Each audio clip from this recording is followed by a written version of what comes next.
കഷ്ടാട്ടോ ഇങ്ങടെ കാര്യം. നാടായി നാടൊക്കെ വെട്ടിപ്പിടിച്ചിട്ടും ഞമ്മളെക്കാൾ സുന്ദരികളായ ഒത്തിരി പെൺകുട്ടികളെ കണ്ടിട്ടും ആ കൽബില് എന്നെ മാത്രം വെട്ടിപ്പിടിക്കാൻ എന്തേ ഇങ്ങനൊരു തോന്നല്? എല്ലാ പെൺകുട്ടികളും ഐഷയാവില്ലല്ലോ. ഐഷയുടെ ഉപ്പയല്ലേ ആദ്യം ആ മോഹത്തിന് മുളയിട്ടത്. പിന്നെ നാട് വെട്ടിപ്പിടിച്ച് നടക്കുന്ന വാവർക്ക് മുന്നിൽ സുബർഗത്തിൽ നിന്നിറങ്ങി വന്ന ഹൂരിയായാലും ഈ കണ്ണുകൊണ്ട് കാണാനോ മനസ്സ് പങ്കുവെക്കാനോ നേരവും കാലോ ഒന്നും ഉണ്ടായിരുന്നില്ല. ഐഷിക്കും അതെ, അതിനുള്ള നേരവും കാലവും വന്നത് ഇപ്പോഴാ.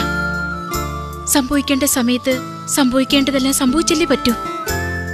ഇന്നലെ വരെ ഞമ്മളെ ഒരു ശത്രുവിനെ പോലെ കണ്ടിരുന്ന ഐഷയ്ക്ക് ഇപ്പോഴെന്തേ ഈ മനംമാറ്റം? സത്യം പറയാലോ, അത്രയ്ക്ക് വെറുപ്പായിരുന്നു നിങ്ങളെ കാണുമ്പോഴൊക്കെ. ഒരു കടൽക്കൊള്ളക്കാരന്റെ രൂപ. പക്ഷെങ്കില് ആ ഒരു നമ്പൂതിരിക്കുട്ടി ഉണ്ടായിരുന്നല്ലോ, ഉണ്ണിമായ. അച്ഛനും അമ്മയില്ലാത്ത അവളെ ആ ഉണ്ണിമായെ ഒരുത്തിന്റെ കയ്യിൽ ഏൽപ്പിച്ച് അവൾക്കൊരു ജീവിതം കൊടുത്തു എന്നറിഞ്ഞപ്പോ അറിയാതെന്തോ എന്റെ മനസ്സൊന്നിടറി. മുഹമ്മദീനായി ഇങ്ങള് ജാതി മതവും നോക്കാതെ ഇങ്ങനൊരു നല്ല കാര്യം ചെയ്തപ്പോ പിന്നെ ഇങ്ങളോടുള്ള വെറുപ്പൊക്കെ മഞ്ഞുപോലെ അങ്ങ് ഒരുക്കിപ്പോയി. എന്റെ നാവോണ്ട് തന്നെ അത് കേൾക്കണമെന്നല്ലേ പൂതി. എന്നാ കേട്ടോളി, ഈ കാട് മുഴുവൻ കേൾക്കാൻ ഞമ്മൾ ഉറക്കെ വിളിച്ചു പറയാം. ബാബർ സാഹിബിന്റെ ബീവിയാവാൻ ഈ ആയിഷയ്ക്ക് സമ്മതാ, സമ്മതാ, സമ്മതാ.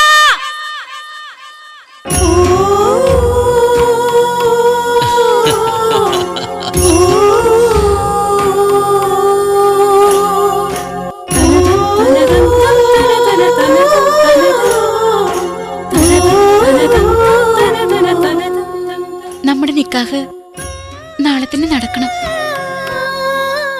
നാളെയല്ല, ഈ നിമിഷം തന്നെ വേണം. അതിനും ഈ വാവർ തയ്യാർ. അങ്ങനിപ്പോ ഈ നിമിഷം തന്നെ വേണ്ട. ഇത്രയും നാൾ കാത്തിരുന്ന് നിങ്ങൾക്ക് ഈ ഒരു ദിവസം കൂടി ക്ഷമിച്ചൂടെ? നാളെയാണ് നമ്മൾ ഒരുമിക്കേണ്ട ദിവസം. പക്ഷെങ്കി അതിന് ആയിഷയ്ക്ക് ചില ഉപാധികളുണ്ട്. എന്തുപാധി? ചെന്നിമലയെ കുറിച്ച് കേട്ടിട്ടുണ്ടോ? അങ്ങ് ഒത്തിരി ദൂരത്താ. അവിടെ പരമകാരുണികനായ അല്ലാഹുവിനെ മാത്രം മനസ്സിൽ ധ്യാനിച്ചു കഴിഞ്ഞിരുന്ന ഒരു മഹാപണ്ഡിതനുണ്ടായിരുന്നു. പ്രപഞ്ച സ്രഷ്ടാവായ പ്രവാചകന്റെ ദൗത്യ സന്ദേശകൻ സൊലാഹ് മുഹമ്മദ് ഇബ്രാഹിം സൂഫി. യത്തീങ്ങൾക്ക് വേണ്ടി ജീവിതം ഉപാസിക്കുന്ന ആ സൂഫിയെ കാണാൻ ബാപ്പാടെ കൂടെ ഞമ്മളും പോവാറുണ്ട്. നിക്ക് ആയിഷ എന്ന് പേരിട്ടതുപോലും ആ സൂഫിയാണ്. സൂഫി മൺമറിഞ്ഞു എങ്കിലും ആ പാദസ്പർശം ഇപ്പോഴും ചെന്നിൻമലയിലുണ്ട്. ചെന്നിൻമലയെ ഇസ്ലാമികൾ വിളിക്കുന്നത് സൂഫിമലയെന്നാ. ആ മഹാപുരുഷന്റെ പാദസ്പർശങ്ങളും സ്പന്ദനങ്ങളുമുള്ള സൂഫിമലയിൽ വെച്ച് നമ്മുടെ നിക്കാഹ് നടത്തണമെന്നാ എന്റെ ആഗ്രഹം.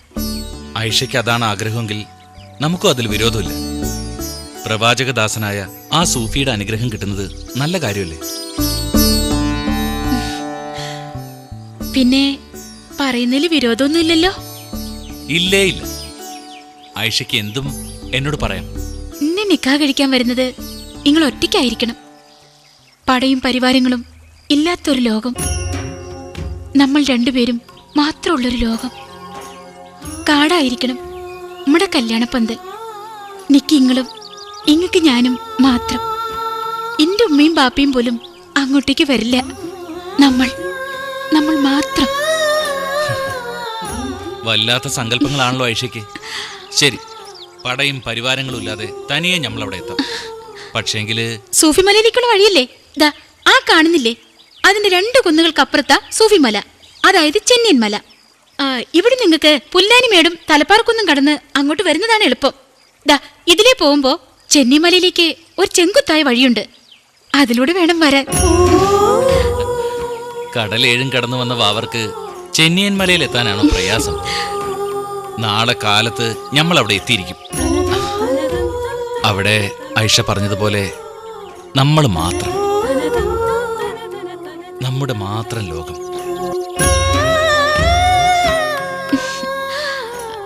നിക്കേ, അത് കേട്ടാ മതി.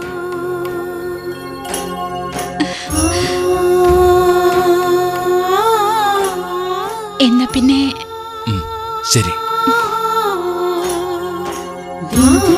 എന്ത്